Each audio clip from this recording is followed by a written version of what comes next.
What exactly is the history of Serapis the god?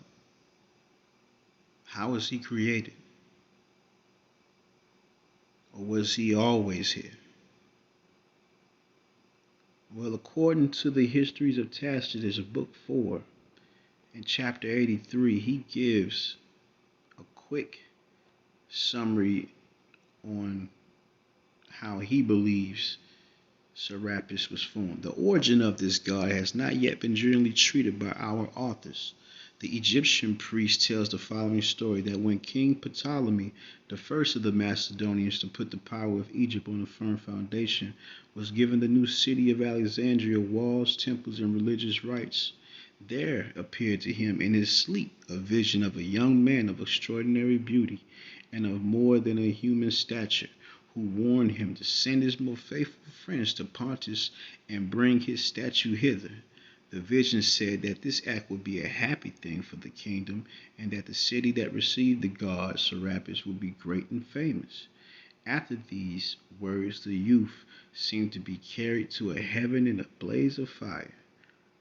Ptolemy, moved by this miraculous omen, disclosed the nocturnal vision to the Egyptian priests, whose business it is to interpret such things.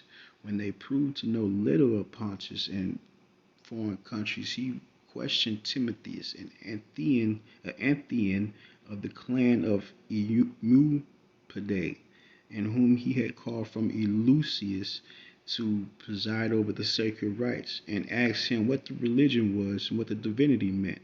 Timotheus learned by questioning men who had traveled to Pontus that there was a city there called Sinope, and that not far from it there was the temple of Jupiter, this long famous among the natives, for there sits besides the god a female figure, which most call Proserpina.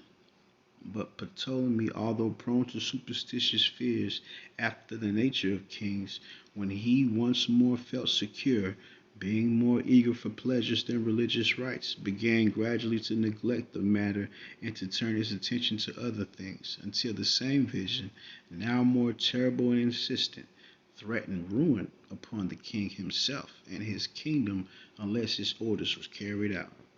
Then Ptolemy directed the ambassadors and gifts should be dispatched to King Sanctrothemis, and he ruled over the people of Sinope at that time.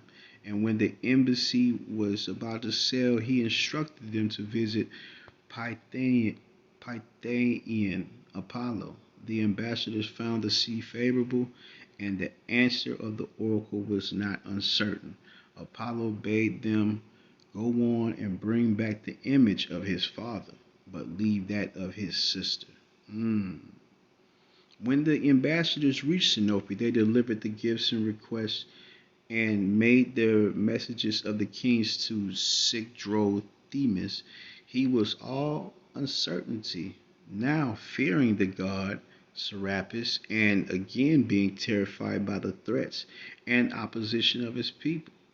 Often he was tempted by the gifts and promises of the ambassadors. In the time 3 years passed during which Ptolemy did not lessen his zeal or his appeals. He increased the dignity of his ambassadors, the number of his ships, and the quantity of gold offered. Then a terrifying vision appeared to Sigdrothemis, warning him not to hinder longer the purposes of the god Serapis. Basically saying, give it to Ptolemy now, or some background. As he still hesitated, various disasters, diseases, and even the evident anger of the gods, growing heavier from day to day, beset the king. And he called an assembly of his people and made known to them the god's orders, the visions that had appeared to him and to Ptolemy, and the misfortunes that were multiplying upon them. The people opposed their king. They were jealous of Egypt, afraid for themselves, and so gathered about the temple of the god Serapis. At this point, the tale becomes stranger, For the tradition says that the god himself, Serapis, voluntarily embarked on the fleet that was lying on the shore, miraculously crossed the wide stretch of the sea, and reached Alexandria in 2 days. Serapis. A temple befitting the size of the city was erected in the quarter called Rakotis. There had previously been on that spot an ancient shrine dedicated to Serapis and Isis. Such is the most popular account of the origin and arrival of the god Serapis. Yet I am not unaware that there are some who maintain that the god was brought to Seleucia in Syria in the reign of Ptolemy III. Still others claim that Ptolemy introduced the god, but that the place from where he came from was Memphis, once a famous city, and the bulwark of ancient Egypt.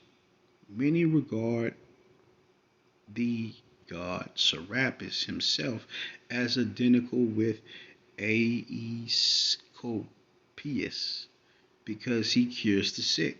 Some, as Osiris, the oldest god among these people, still more identify him with Jupiter as the supreme lord of all things.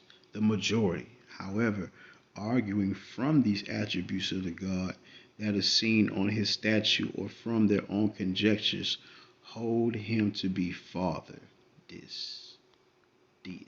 This is intriguing and foretelling how Tacitus was told about the god Serapis and his history.